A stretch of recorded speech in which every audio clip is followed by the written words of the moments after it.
아침 묵상에 오신 여러분들을 환영하고 축복합니다. 또 오늘 하루 새로운 날들 하나님께 허락하셨는데요. 또 오늘 하루도 하나님께서 새로운 날에 걸맞는 새로운 은혜도 베푸시고 우리 각자의 삶에 꼭 필요한 그러한 은혜와 또 위로와 힘을 주시는 하루가 되기를 주님의 이름으로 소원합니다. 오늘은 사라가 이삭을 낳다라는 제목을 가지고 창세기 21장 1절부터 7절까지 말씀을 조금 더 살펴봤으면 좋겠습니다. 우리 3절과 4절 말씀을 같이 한번 읽어볼까요? 같이 읽도록 하겠습니다. 아브라함이 그에게 태어난 아들 곧 사라가 자기에게 낳은 아들을 이름하여 이삭이라 하였고 그 아들 이삭이 난 지 8일 만에 그가 하나님이 명령하신 대로 할례를 행하였더라. 어저께부터 우리가 계속해서 사라가 이삭을 낳은 장면을 살펴보고 있는데 1절과 2절에서 강조되는 표현은 뭐라고 그랬죠? 말씀하신 대로. 그 당시에 사라는 아이를 가질 수 없는 형편이었어요. 불가능한 상황이었어요. 하지만 하나님의 약속의 말씀을 주셨고 그 약속의 말씀이 그대로 성취되는 것을 우리는 보게 됩니다. 이를 통해서 하나님께서는 자신의 약속을 인간이 보기에는, 인간의 눈에 보기에는 불가능한 환경 속에서라도 이루어 가시는 분이심을 우리는 볼 수가 있었죠. 그래서 우리는 신실하신 하나님을, 자신의 약속을 지키신 하나님을 믿고 그 약속의 말씀을 붙잡고 살아가야 돼요. 그런데 아브라함이 이제 그 아들을 낳았는데 그 아들을 낳아서 이름을 뭐라고 했어요? 이삭이라 했다라고 이야기했죠. 이 이삭이라는 이름 뜻은 웃음이라는 이름 뜻이에요. 그리고 이 이름은 누가 가르쳐 준 거예요? 하나님이 지어주신 이름이에요. 아들을 낳을 것인데 그 아들의 이름을 이삭이라 해라 라고 말씀하신 거죠. 그래서 이삭이라는 이름을 지었습니다. 그리고 이삭이 태어난 지 8일 만에 뭐를 했다고 그랬어요? 할례를 행했다라고 되어 있어요. 할례는 하나님의 백성이라는 독특한 정체성을 보여주는 행위라고 그랬죠. 그래서 할례를 행했다는 것은 이 이삭을 하나님의 백성으로서 내가 키우겠다라고 다짐을 한 거라고 보면 돼요. 그래서 우리가 아이들 태어나면 유아세를 베푸잖아요. 사실은 유아세를 받으면 이 아이들이 성인이 되어서 다시 한번 입교를 해야 됩니다. 자신의 의지로 신앙 고백을 해야 돼요. 그럼 유아세를 왜 하느냐? 이 유아세를 통해서 뭘 고백하는 거예요? 이 아이가 정말 하나님의 백성으로서 내가 키우겠다는 고백을 하는 거예요. 그래서 이삭도 태어나자마자 할례를 받았죠. 정말 하나님의 백성으로서 키우겠다는 고백을 담아서. 그런 다음에 어떤 일이 있었을까요? 우리 6절 말씀 같이 한번 읽어볼까요? 같이 읽도록 하겠습니다. 사라가 이르되 하나님이 나를 웃게 하시니 듣는 자가 다 나와 함께 웃으리로다. 여기 보면 사라가 이르되라고 되어 있어요. 그래서 한국말로는 이르되 되어 있는데 이걸 원어적으로 좀 더 표현하면 어떤 단어랑 가까냐면 찬양하다라는 단어와 똑같아요. 그래서 어떻게 성경신학자들이 얘기하냐면 성경에서 제일 먼저 등장하는 찬양은 사라가 부른 찬양이다 이렇게 이야기해요.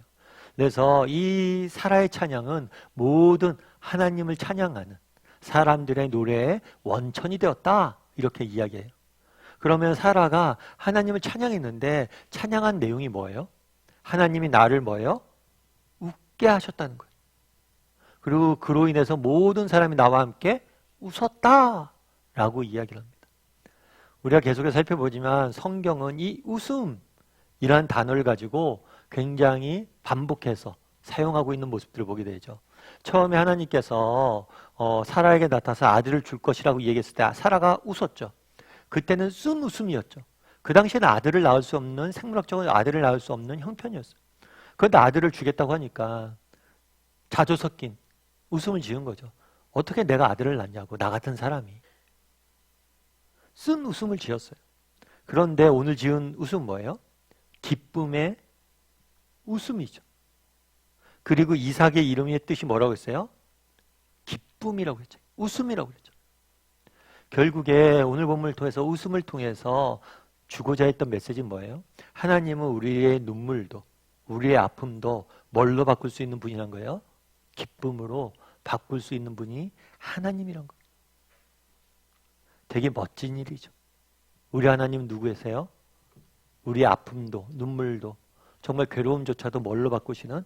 웃음으로 바꾸어 주시는 분이란 걸 보여준 거예요. 앞서 이야기했던 것처럼 그날에 사라가 노래한 노래는 최초의 하나님의 찬양시예요. 근데 최초로 성경에 등장한 하나님의 찬양시가 뭐예요? 내용이 뭐예요? 하나님이 우리를 웃게 하셨다는 거예요. 그리고 이 찬양시는 모든 이후에 믿는 사람들의 찬양의 원천이 된다고 그랬습니다. 우리도 마찬가지예요. 우리 하나님은 누구세요? 우리를 어떻게 하시는 분이세요? 웃게 하시는 분이세요. 때로는 우리가 사라처럼 쓴 눈물에 웃음을 지을 수 있죠.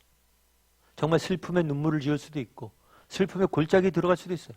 아픔에 골짜기 들어갈 수도 있어요. 하지만 결국에 하나님께서 이 모든 것을 바꾸어서 뭘 하실 거예요? 우리를 웃게 만드실 거예요. 여러분들 어떠세요? 여러분들의 하나님은 정말 나를 웃게 하시는 그런 하나님이세요?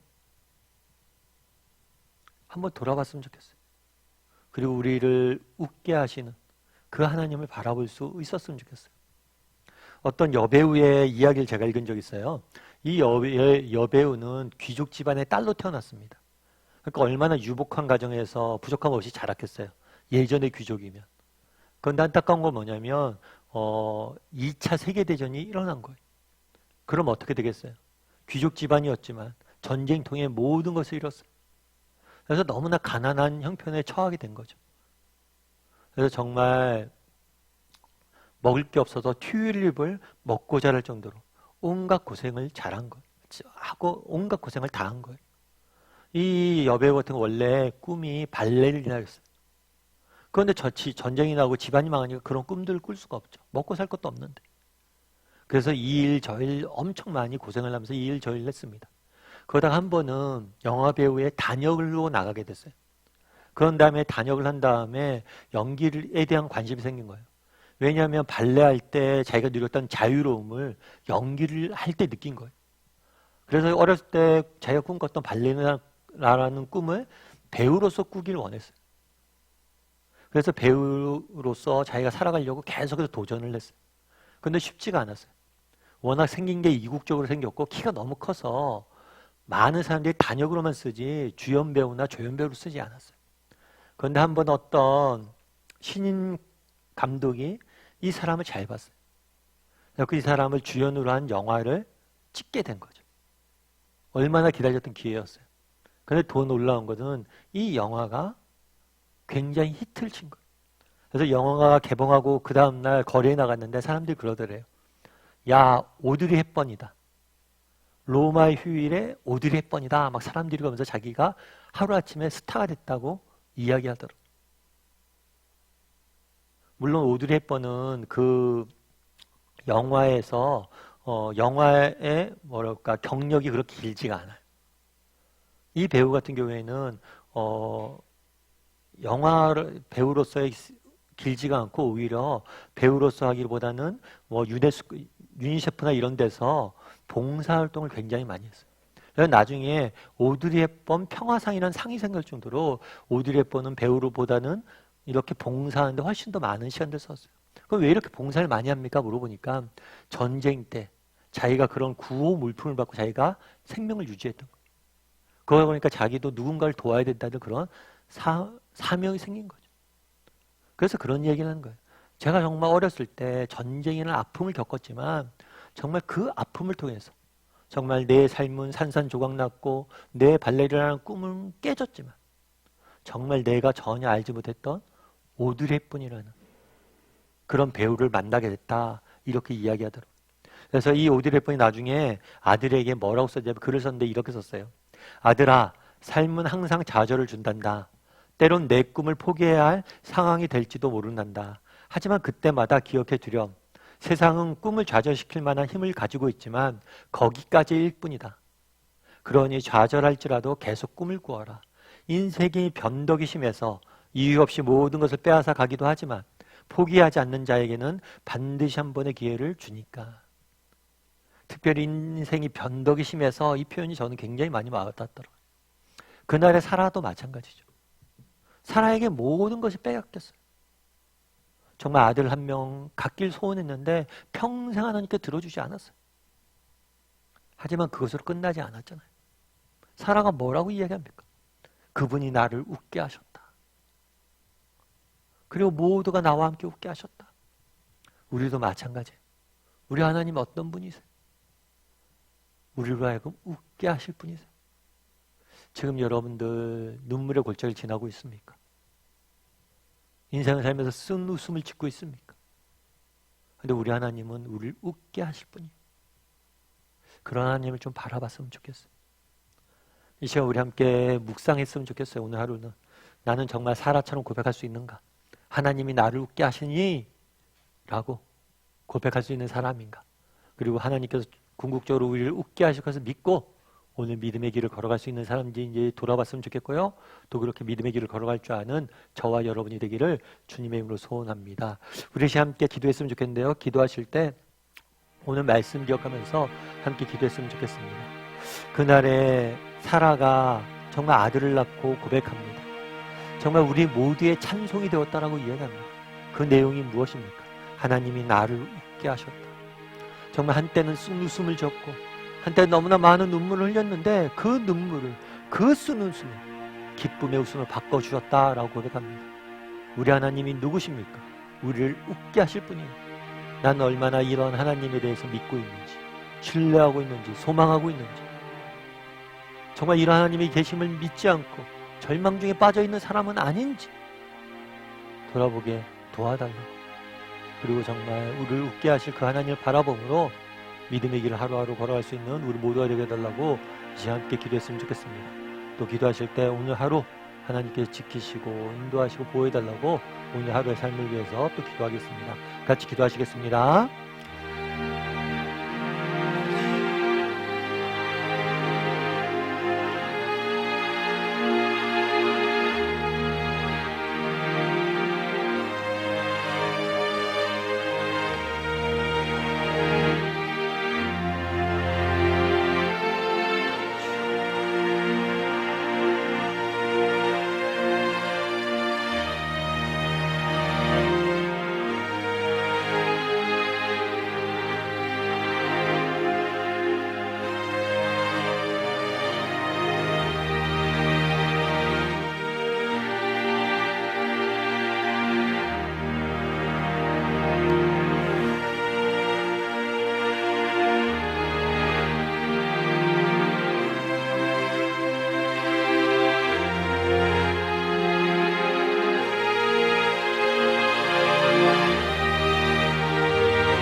사랑의 하나님, 그날에 사라가 찬양을 합니다. 하나님은 나를 웃게 하시고 나와 함께 웃게 하셨다. 하나님은 우리를 웃게 하실 분이심을 믿습니다.